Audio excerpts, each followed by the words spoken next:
Nanindigan ng ilang senador na naayon daw sa konstitusyon ng Priority Development Assistance Fund o mas kilala bilang pork barrel. Pagkontra ito sa ipinupunto kahapon ni Senior Associate Justice Antonio Carpio sa pagdinig sa petisyong kumekwestiyon sa kontrobersyal na pondo. Saksi si Claire Delfin.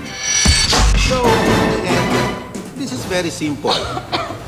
On its face, you don't need a COA report. You can declare PDAF unconstitutional because... Sa tono ng kanyang pag-uusisa kahapon sa oral arguments kaugnay sa legalidad ng Priority Development Assistance Fund o PDAF, tila kumbensido na si Supreme Court Senior Associate Justice Antonio Carpio na unconstitutional ito. Pero kinontra siya ng ilang senador. I think it is constitutional. What is being questioned, I suppose, is how it is being implemented and possible special or general provisions in the budget. Sabi naman ni Senador Chiz Escudero, nakasaad mismo sa saligang batas na hawak ng Kongreso ang power of the purse.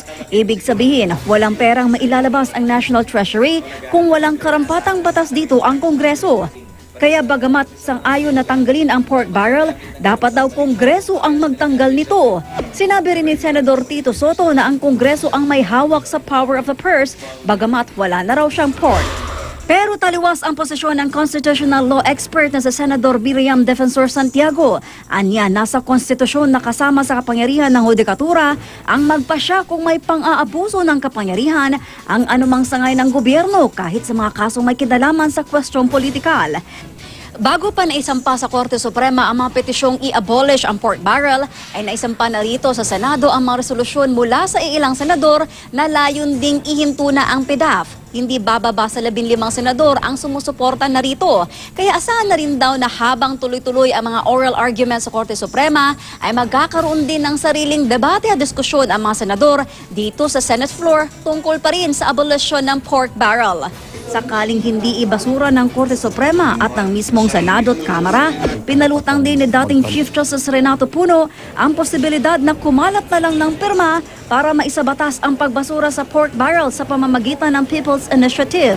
Suportado raw ito ng mga grupong kontra pork barrel.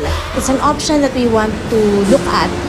So, but we will have to talk to subject matter experts kasi you will have to draft a proper petition. It has to be legal. Ang Cebu Coalition Against Pork Barrel System nga, handa nang maglunsad ng kampanya para malikom ang sapat na pirma para dyan.